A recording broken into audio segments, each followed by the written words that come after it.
નિવર્તક જ્ઞાનમાં પોતે સ્વામિનારાયણ હરે તારીખ આજે 21 એપ્રિલ 2026 રોજના અનુક્રમમાં આપણા રામાનુજાચાર્યકૃત વ્યાસસૂત્રનું શ્રીભાષ્ય જે છે તે જોઈ રહ્યા છે. ગઈકાલે આપણે જોયું કે ભાઈ જગતગુરુ રામાનુજાચાર્યએ એવું સાબિત કર્યું કે બ્રહ્મ જે છે બરાબર એમાં એમ કહી કે તમે જે એમ કહી કે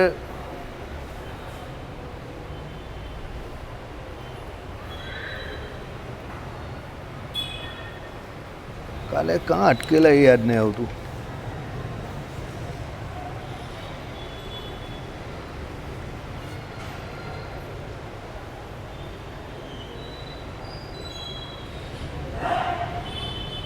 હા, તમે જે એમ કહી કે જો તમારી વાત સાબિત કરવા જાઓ તો એમ કહી કે ભ્રમ જે છે તે જ્ઞાતા સાબિત થાય છે, એટલે તમે અમારો સિદ્ધાંત જે છે તે સ્વીકારી લીધો એવું થાય. સર્વજ્ઞાન ત્રિરૂપ છે અને આ ત્રણેય રૂપ પરમાર્થિક છે એમ રામાનુજાચાર્યનો સિદ્ધાંત છે. બ્રહ્મ જ્ઞાન છે એ શાંકર સિદ્ધાંત, તેને બદલે બ્રહ્મ જ્ઞાતા છે એ રામાનુજનો સિદ્ધાંત. એટલે બ્રહ્મ જ્ઞાન સ્વરૂપ છે એવું શંકરાચાર્યનો સિદ્ધાંત છે. જે આપણે જોયું કે ભાઈ એ લોકો સત્યમ જ્ઞાનમ અનંતમ બ્રહ્મ જે છે એમાં સત્યમ જ્ઞાનમ અને અનંતમ એ સ્વરૂપ લક્ષણ માને છે.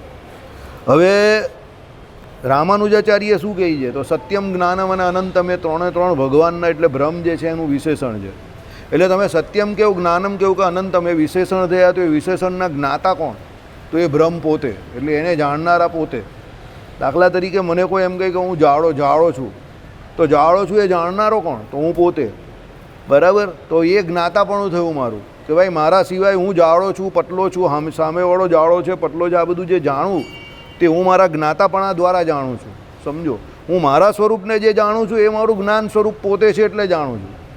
પણ હું બીજાના જે પણ કંઈ વાત કરું કે શરીરની પણ બહારની કંઈ પણ જે પણ કોઈ વાત કરું તે જ્ઞાતાપણાની વાત આવે છે. એટલે રામાનુજાચાર્યએ શું કહ્યું અહીંયા કે ભાઈ તમે જે વાત કરી એ પ્રમાણે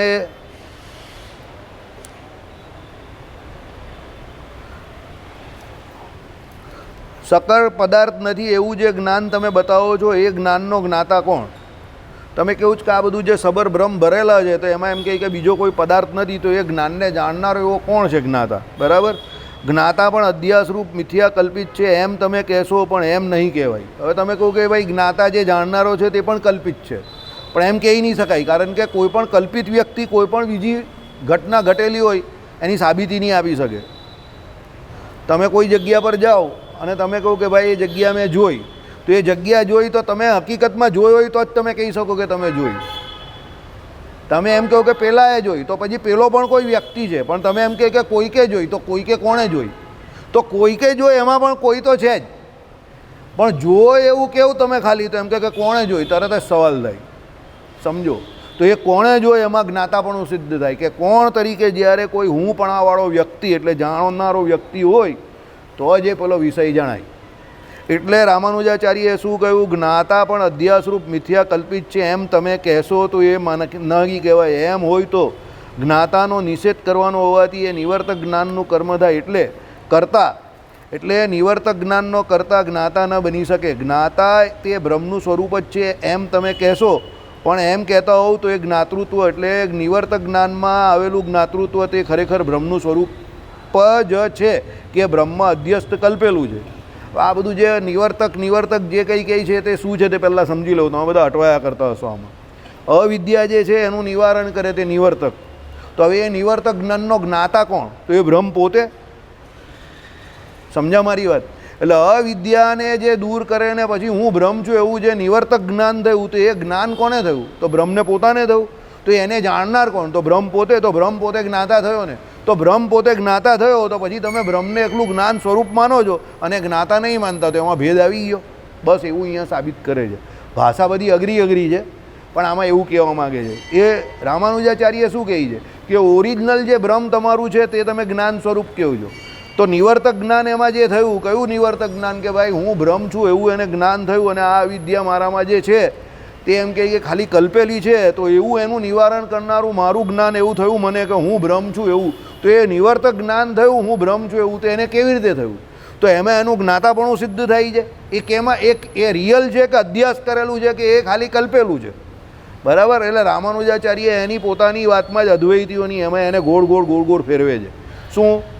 ચાલો, નિવર્તક જ્ઞાનમાં આવેલું જ્ઞાતૃત્વ તે ખરેખર બ્રહ્મનું સ્વરૂપ જ છે કે બ્રહ્મ અધ્યસ્ત એટલે કલ્પેલું છે, કે તમે બ્રહ્મ એને કલ્પો છો એવું કે ભાઈ એને એવું જ્ઞાન થયું. બરાબર.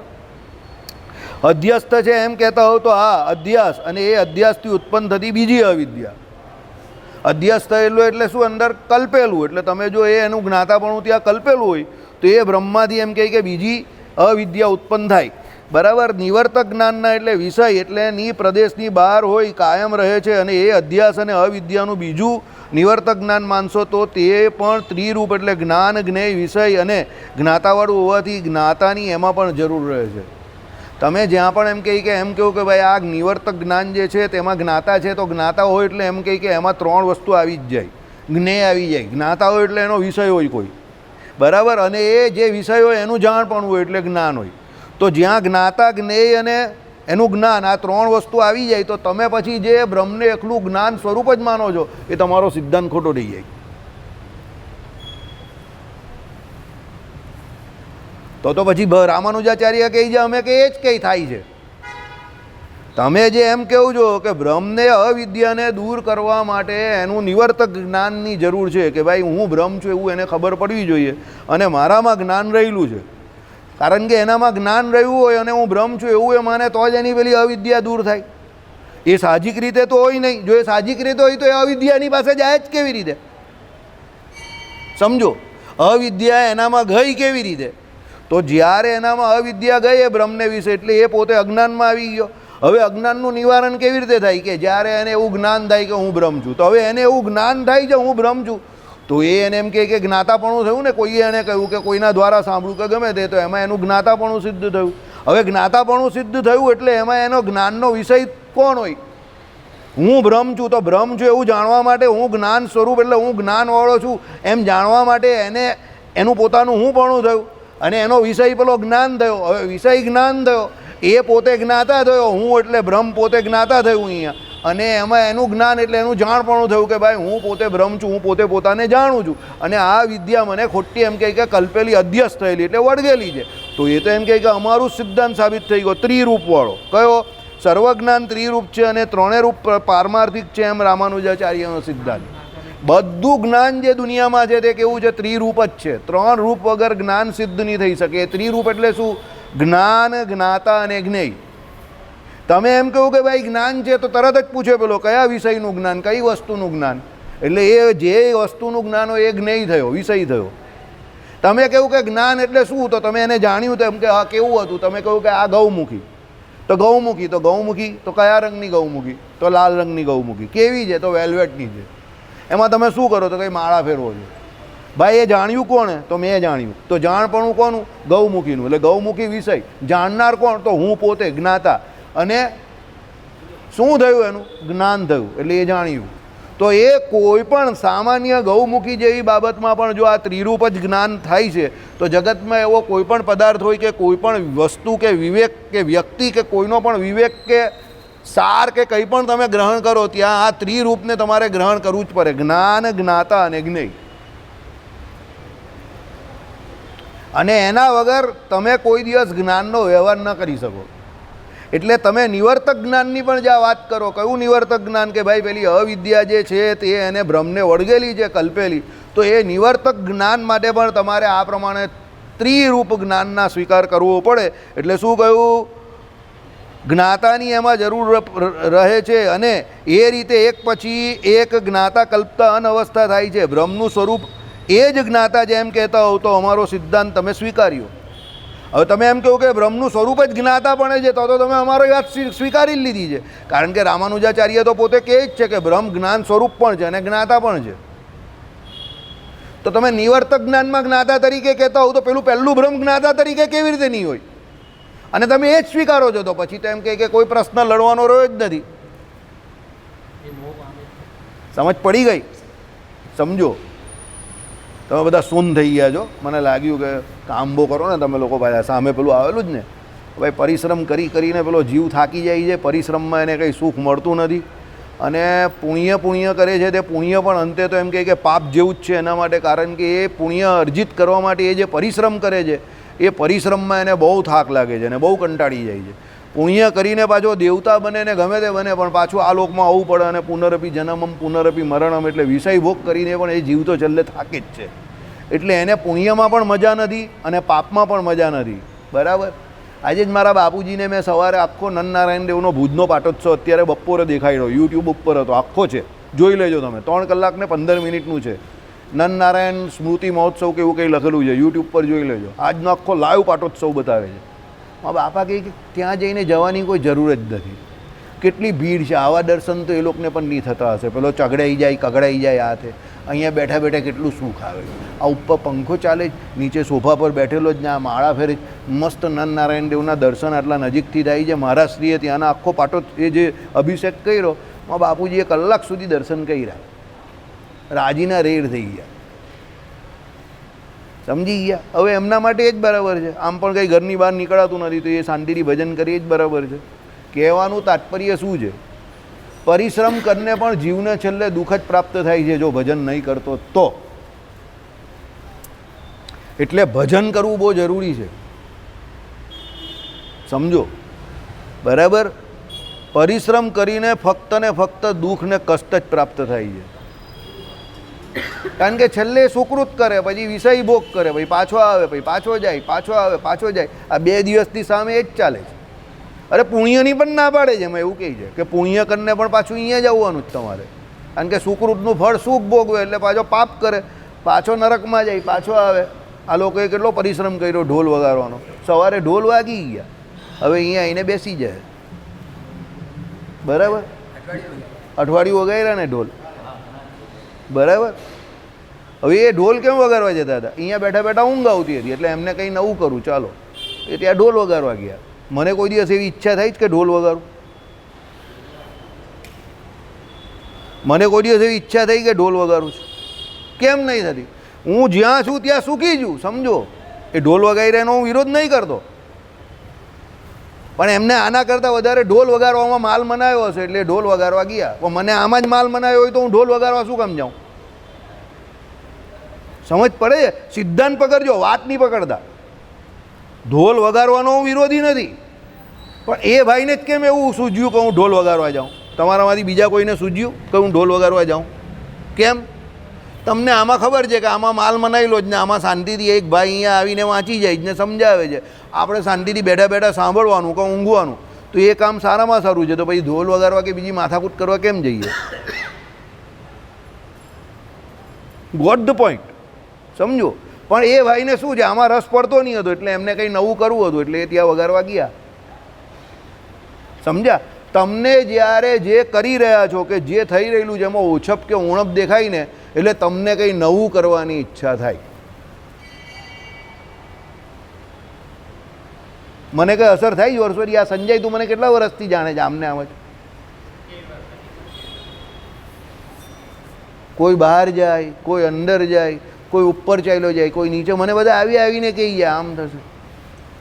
અને ખબર જ છે.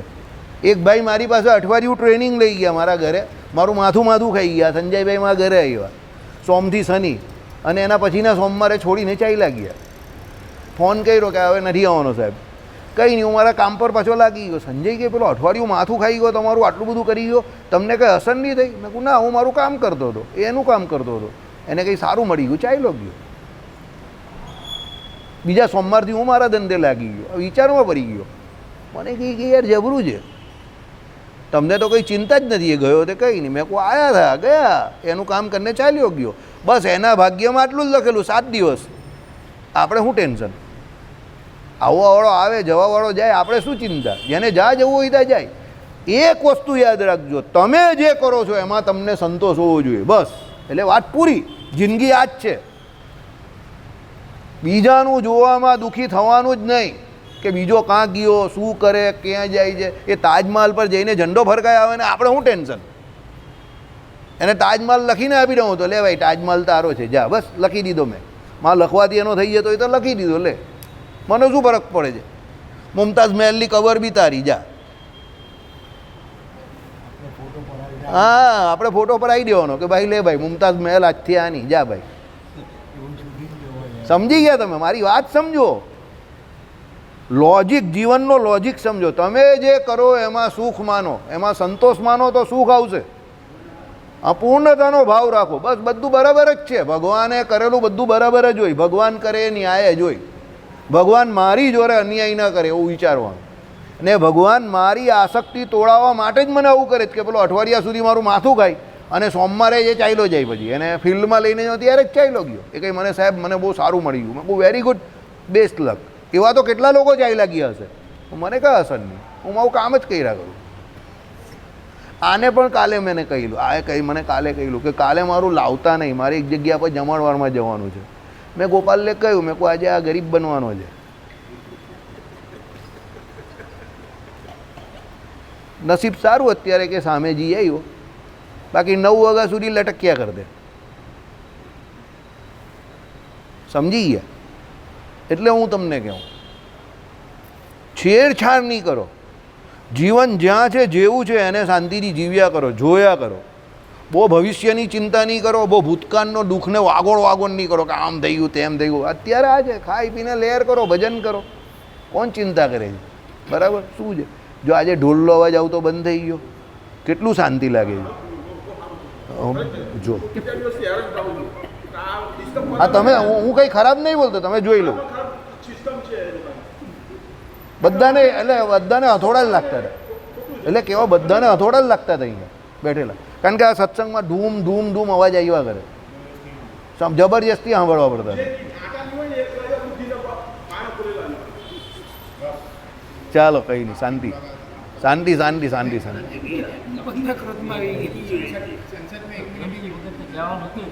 નહીં, મારે કંઈ ગયા કે ગયા, બહુ સારું કામ જ હતું નારાયણ મુનિદેવને, એમાં સમજો. પણ હું તમને કહેવાનું તાત્પર્ય શું છે, જે કામ કરો એમાં પૂર્ણતાનો ભાવ રાખો. તમે અહીંયા બેસો છો તો આ શીખવાનો પ્રયત્ન કરો, તો તમને એ ઈચ્છા જ નહીં થાય એમ. મને 25 વર્ષથી ઓળખે છે, મને કેમ નહીં કહેતા? સમજો, મને કોઈ કહેવા આવે છે? નહીં આવે, જાણે બરાબર કે આ એનું કામ જ કરવાનો છે, હલવાનો નથી ને ચસવાનો નથી. એટલે તમે જે કરો એમાં સંતોષ માનો.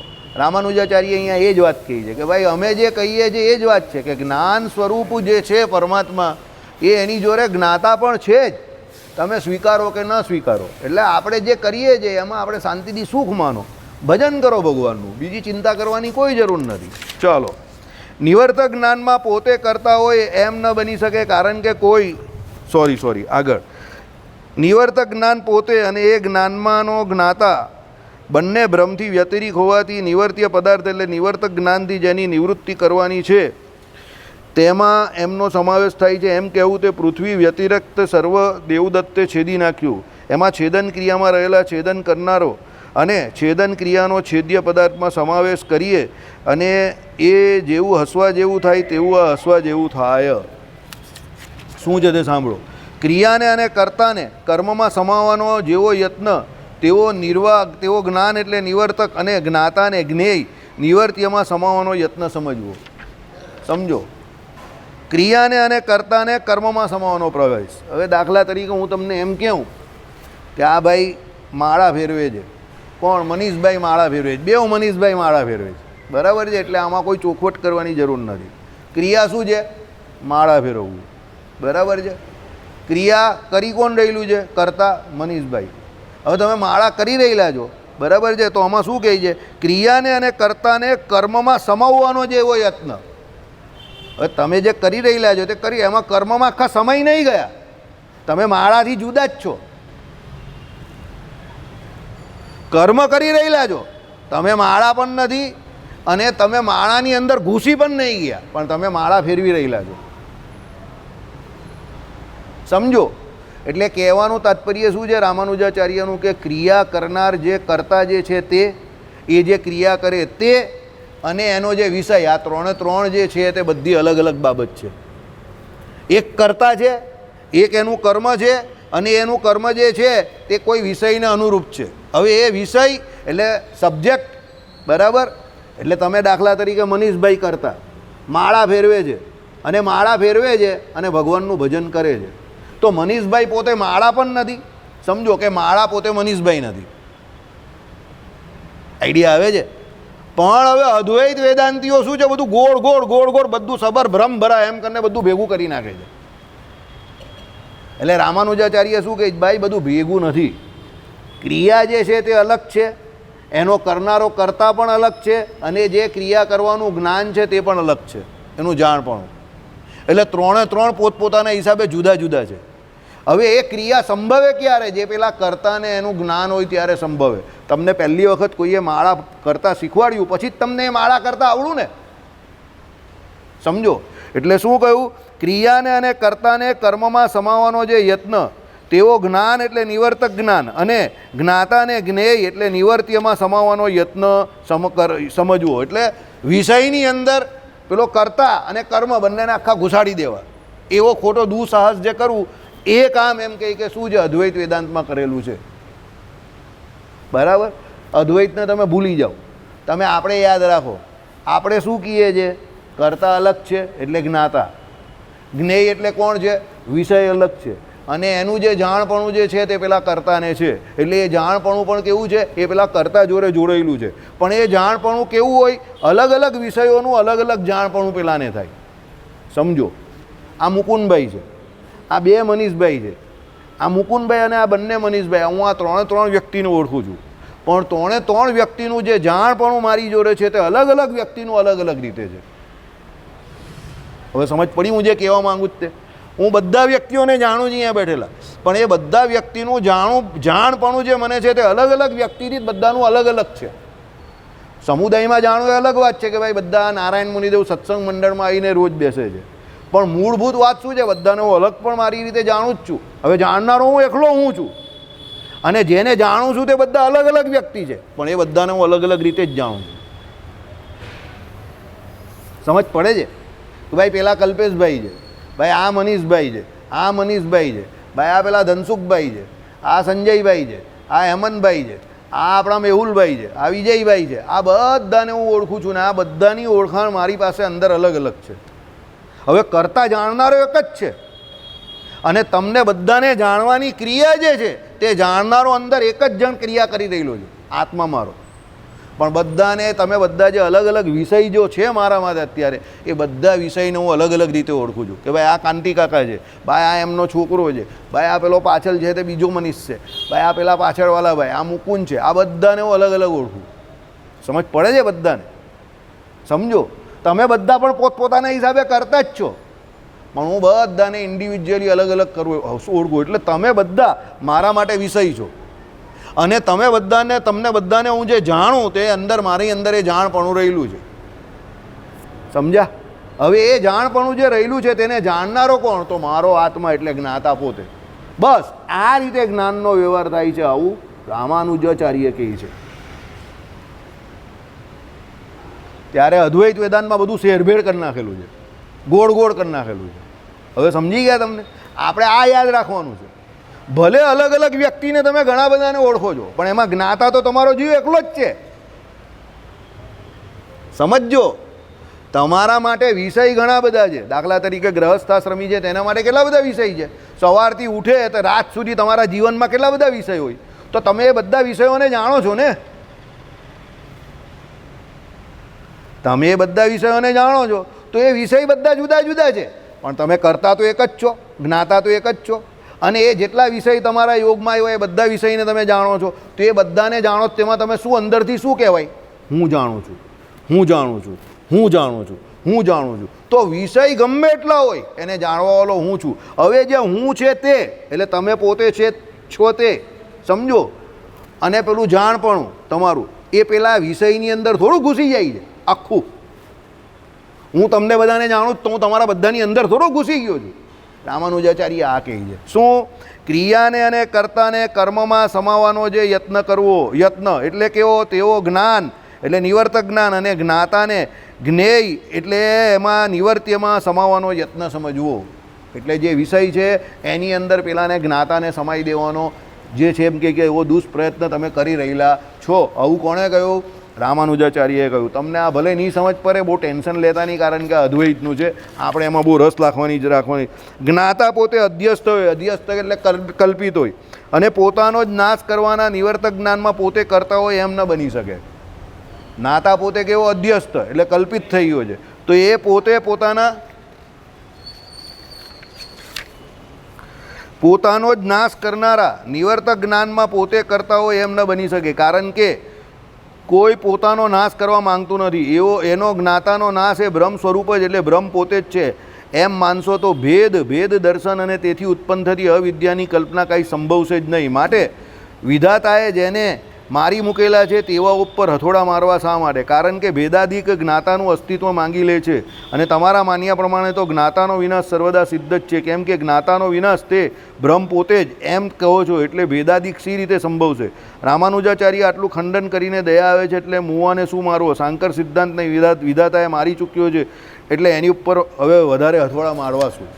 એટલે કહેવાનો મતલબ રામાનુજાચાર્યનો શું છે અહીંયા સમજો ભાઈ. પેલો જ્ઞાતા જે છે એને મારીને ફાયદો શું થયો? જ્ઞાતા પોતે જ મરી જાય તો પછી બ્રહ્મ પોતે જ મરી ગયું એવું થયું. તો બ્રહ્મ પોતે મરી ગયું કે બ્રહ્મનું જે નાશ થઈ જાય એવું થઈ ગયું, તો પછી તો સાબિત કરવાનું જ શું રહે?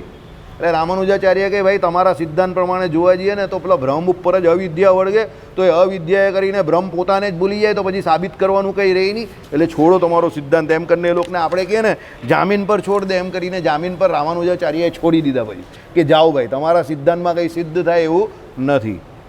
માટે અનાદિ કર્મ પ્રવાહરૂપ અજ્ઞાન થકી જે બંધ ઉપજેલો છે એનો નાશ અમે કહેલ છે તેમ તે તરેના જ્ઞાન થકી જ થાય છે. જો હવે સમજો મનીષભાઈ, ખાજો આ આપણા ઘરનું છે તે એમાં રજા પાડી એને શું લાગે? અરે કંઈ નહીં, લઈ લો આપણા ઘરનું છે, આ બહારનું નથી કંઈ પણ. ચાલો વિજયભાઈને પહેલાં આપજો, એનું વજન બહુ વધે છે એટલે પહેલાં આપો. ચાલો સાંભળો, શાંતિથી સાંભળો. શું કહ્યું? માટે અનાદિ કર્મ પ્રવાહ બધું પતી ગયું હોય તો કંઈ નહીં, ઉલકાવ્યા જ કરે ડરકાઓ. પછી આ ડરકાને ઉલકાવી દે.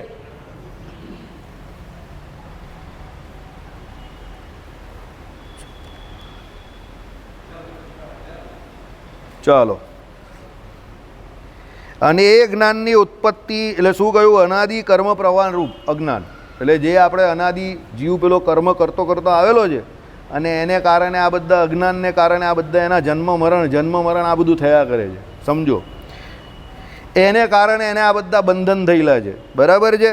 એટલે અજ્ઞાન થકી જે બંધ ઉપજેલો છે એનો નાશ અમે કહેલ છે તે તરેના જ્ઞાન થકી જ થાય છે. તો એ તરેનું જ્ઞાન કયું? તો ભાઈ આપણે અજ્ઞાન વળગું છે તો આપણે ભગવાન સંબંધી જ્ઞાન થાય, પોતાના સંબંધી જ્ઞાન થાય, અને આપણે ભગવાનની ભક્તિ ઉપાસના કરીએ તો જ આપણું અજ્ઞાન દૂર થાય અને આ બંધન દૂર થાય.